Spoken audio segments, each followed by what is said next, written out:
Hello and welcome back to my channel. Thank you for faithfully watching videos from our channel. We always pray that you are always healthy and happy always. Don't forget to always support our channel so that we are more enthusiastic about making the next videos. Let's get started. After a spinal cord injury, SCI, however, movement comes at a premium. When the body suddenly stops moving, the joints and muscles become dangerously stiff, even leading to contractures. But this also can be prevented with proper, regular stretching, which is important to your spinal cord injury rehabilitation. The thing is, there are a lot of things to worry about after a spinal cord injury, and many may seem more important than stretching. However, when the very vehicle in which you exist becomes more and more constricted, the limitations you'll begin to feel will become unbearable. Stretching, which increases your range of motion when done on a regular basis, is the one thing but that can help to fix this. There are two different ways you can stretch, with the aid of another person or by yourself. Passive stretching is when a physical or occupational therapist stretches you or a personal caregiver. Many people will even recruit family and friends to help them. Or you can self-stretch the parts of your body that you can reach on your own. There are several websites that outline all of the stretches for quadriplegics and paraplegics. Discover which stretches you should be doing for your individual injury level and check out some self-directed stretches for wheelchair users, as demonstrated by a paraplegic using common kitchen items.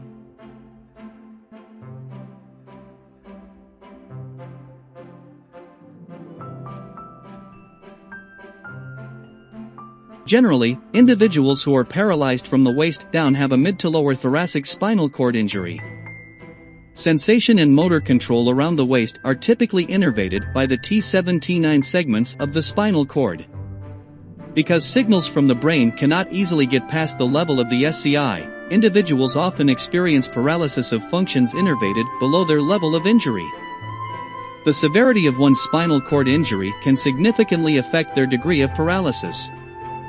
Spinal cord injuries can be complete or incomplete. A complete SCI describes a lesion that transects the entire spinal cord, leaving no spared neural pathways. As a result, complete spinal cord injury patients will have no sensation or motor control below their level of injury, as there is no way for nerve messages to be transmitted past the injury level. In contrast, an incomplete SCI describes partial damage that results in some neural pathways being spared. Less severe SCIs have more spared neural pathways, which is why some individuals can continue to move and feel areas innervated below their level of injury. Now that you understand how spinal cord injury can cause paralysis from the waist down, let's discuss potential complications. Individuals who are paralyzed from the waist down may struggle with loss of muscle mass, also known as muscle atrophy. Following an SCI, individuals may not be able to bear as much, if any, weight on their legs. As a result, the muscles tend to shrink from reduced use. The principle use it or lose it describes this perfectly. The more you use your muscles, the stronger they get. Similarly, lack of use can cause them to shrink.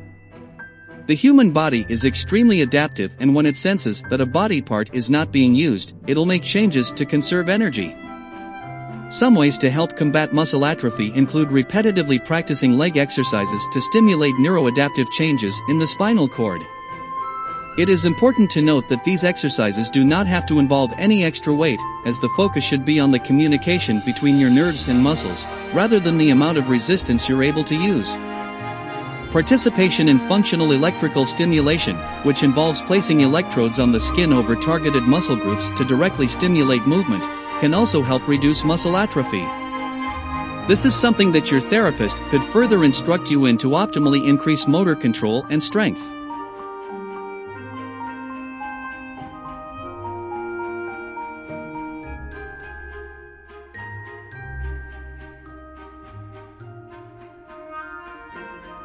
John was a man who loved his wife, Sarah, very much. However, one day, Sarah had an accident that resulted in her becoming paraplegic. John didn't know what to do, but he knew one thing for sure: he would take the best care of Sarah. Every day, John spends time helping Sarah in everything. He helped Sarah to bathe, eat, change places, and even helped Sarah to exercise to keep her physical condition good. John always accompanied Sarah and tried to provide moral support for his wife. Although being a caregiver is no easy feat, John does it with compassion and patience. He understood that Sarah was having a hard time and needed help. John never felt tired or bored in taking care of his wife because he knew how important his role as husband and caregiver was. In addition to caring for Sarah, John also helped build a positive spirit in Sarah's life. He always encouraged Sarah to live life vigorously and believed that Sarah could do everything on her own. John always gave Sarah the support and motivation she needed to keep going. In the course of caring for Sarah, John became an inspiration figure for many people. He showed that true love knows no bounds, and that difficulties can be overcome with compassion and patience. John became a role model for many people struggling with similar conditions, and gave hope to those who were going through difficulties in life.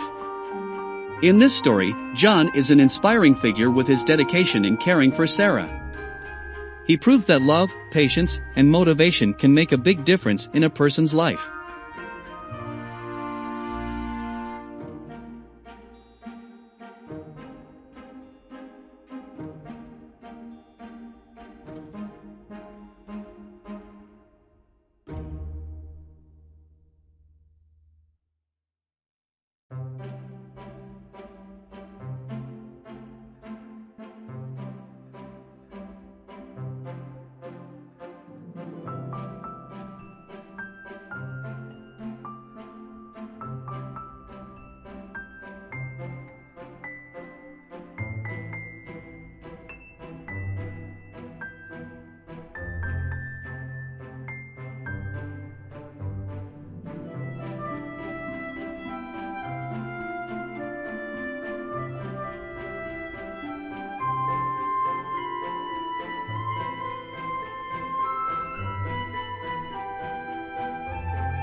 Okay, thanks for watching. Don't forget to like, subscribe and share our channel. See you next time. Thank you.